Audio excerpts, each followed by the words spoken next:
Hello everyone, welcome to Delicious Recipes.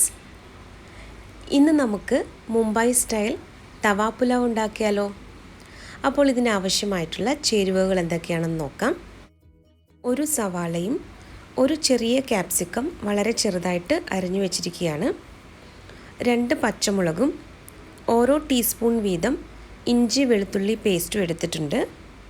പിന്നെ കുറച്ച് മല്ലിയില അരിഞ്ഞു വെച്ചിട്ടുണ്ട്. പിന്നെ നമുക്ക് വേണ്ടത് 1/4 കപ്പ് ഗ്രീൻ പീസ് വേവിച്ചതാണ്. ഒരു മീഡിയം വലിപ്പത്തിലുള്ള ഉരുളക്കിഴങ്ങും വേവിച്ചെടുത്ത് വെച്ചിട്ടുണ്ട്.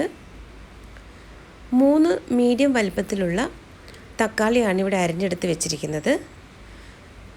3 കപ്പ് വേവിച്ച ബാസ്മതി റൈസുമാണ് നമുക്ക് പിന്നെ വേണ്ടത്. അരി ഏതായാലും കുഴപ്പമില്ല, ഞാനിവിടെ ബാസ്മതി റൈസാണ് എടുത്തിരിക്കുന്നത്. ഒരു കടായിൽ 2 ടേബിൾ സ്പൂൺ വെജിറ്റബിൾ ഓയിൽ ചൂടാക്കിയ ശേഷം അതിലേക്ക് ഈ സവാള ചേർത്ത് കൊടുക്കാം. മീഡിയം സൈസിലുള്ള ഒരു സവാളയാണ് ഞാനിപ്പോൾ ചേർത്തത്. ഇത് കൂടുതൽ വഴറ്റി ബ്രൗൺ ഷെയ്ഡൊന്നും ആക്കേണ്ട, സവാള ഒന്ന് സോഫ്റ്റായിട്ട് വന്നാൽ മാത്രം മതി. ഇനി ഇത് വഴന്നു വരുന്നതിന് ആവശ്യമായിട്ടുള്ള ഉപ്പ് കൂടി ഒന്ന് ചേർത്ത് കൊടുക്കാം. നല്ലതുപോലെ ഒന്ന് മിക്സ് ചെയ്ത് കൊടുക്കാം. സവാള ഒന്ന് ചെറുതായിട്ട് വഴന്നു കഴിയുമ്പോൾ ഇതിലേക്ക് 1 ടീസ്പൂൺ ഇഞ്ചിയും 1 ടീസ്പൂൺ വെളുത്തുള്ളിയുമാണ് ചേർക്കുന്നത്. ഇഞ്ചിയുടെയും വെളുത്തുള്ളിയുടെയും ആ പച്ചമണം ഒന്ന് മാറുന്നത് വരെ ഒന്ന് വഴറ്റിയെടുക്കണം. ഇതൊന്ന് വഴറ്റി കഴിയുമ്പോൾ ഇതിലേക്ക് 2 പച്ചമുളകും കൂടെ ചേർക്കുന്നുണ്ട്. വളരെ ചെറുതായിട്ടാണ് ഞാൻ പച്ചമുളക് അരിഞ്ഞെടുത്തിരിക്കുന്നത്. നിങ്ങളുടെ എരിവിനനുസരിച്ച് പച്ചമുളക് ചേർക്കാം. ഇതൊന്ന് നന്നായിട്ട് വഴറ്റിയ ശേഷം ഇതിലേക്ക് ക്യാപ്സിക്കമാണ് അടുത്തതായി ചേർക്കുന്നത്. ഒരു ചെറിയ ക്യാപ്സിക്കമാണ് ഞാനിപ്പോൾ ഇതിലേക്ക് ചേർക്കുന്നത്. ഇനി ഇതുകൂടി ചേർത്ത് നല്ലതുപോലെ ഒന്ന് ഇളക്കി യോജിപ്പിച്ചെടുക്കാം. ക്യാപ്സിക്കം ഒന്ന് വഴന്നു കഴിഞ്ഞ ശേഷം നമുക്കിതിലേക്ക് തക്കാളിയാണ് അടുത്തതായി ചേർക്കേണ്ടത്. 3 മീഡിയം വലിപ്പത്തിലുള്ള തക്കാളിയാണ് ഞാൻ എടുത്തത്. വലുതാണെങ്കിൽ 2 എണ്ണം മതിയാകും. ഇനി തക്കാളി ഒന്ന് ചേർത്ത് നന്നായിട്ടൊന്ന് ഇളക്കി യോജിപ്പിച്ചെടുക്കണം. നല്ല കളർഫുൾ ആയിട്ടുണ്ടല്ലേ, കാണാൻ തന്നെ നല്ല ഭംഗിയുണ്ട്. ഈ തവ പുലാവ് വളരെ ടേസ്റ്റിയാണ്. ഇതിൽ നമ്മൾ ഒരുപാട് പച്ചക്കറികളൊക്കെ ചേർത്തിട്ടാണ് തയ്യാറാക്കുന്നത്.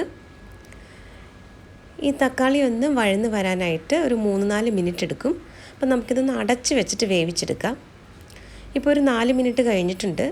തക്കാളി നല്ലതുപോലെ വെന്തുടഞ്ഞ് വന്നിട്ടുണ്ട്. ഇനി ഇതിലേക്ക് നമുക്ക് 2 ടീസ്പൂൺ പാവ് ഭാജി മസാലയാണ് ചേർക്കുന്നത്. ഏതെങ്കിലും ഒരു നല്ല ബ്രാൻഡ് പാവ് ഭാജി മസാല എടുത്താൽ മതി.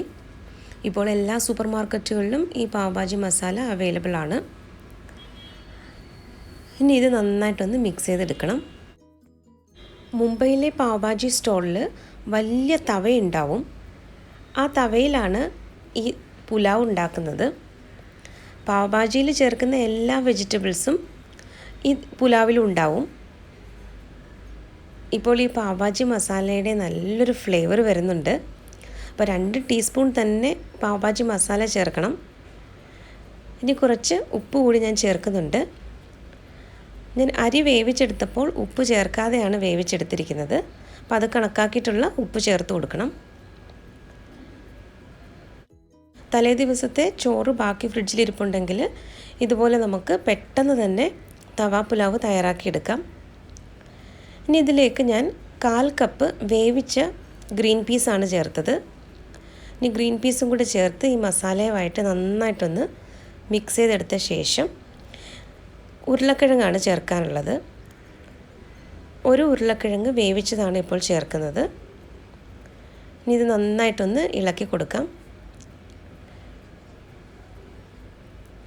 ഇത് വളരെ എളുപ്പമാണ് നമുക്ക് തയ്യാറാക്കിയെടുക്കാനായിട്ട്.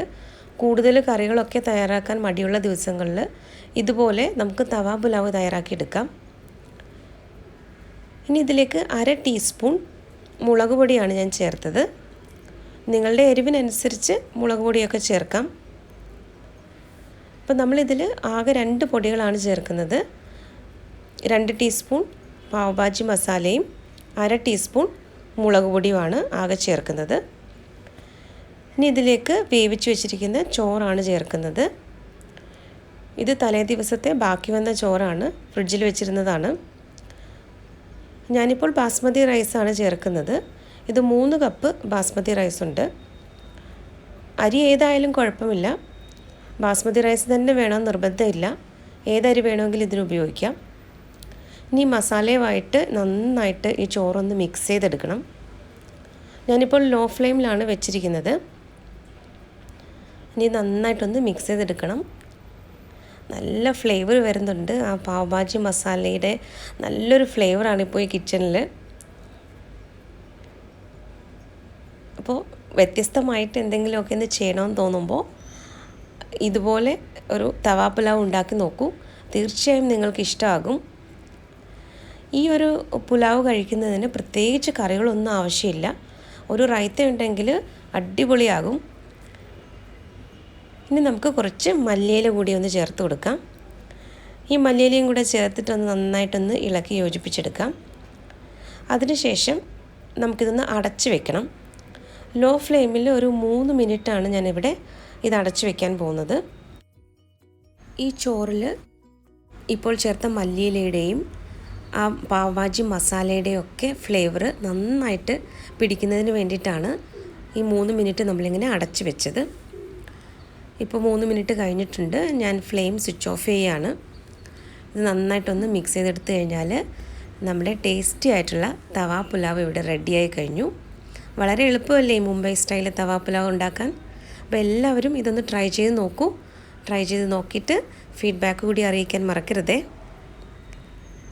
ഈ റെസിപ്പി ഇഷ്ടമായാൽ ഡെലിഷ്യസ് റെസിപ്പീസ് ചാനലൊന്ന് സബ്സ്ക്രൈബ് ചെയ്തേക്കണേ. സബ്സ്ക്രൈബ് ബട്ടൺ അടുത്ത് കാണുന്ന ബെല്ലൈക്കൺ പ്രസ് ചെയ്ത ശേഷം ഓൾ എന്ന ഓപ്ഷൻ കൂടി പ്രസ് ചെയ്ത് കൊടുക്കാൻ മറക്കരുത്.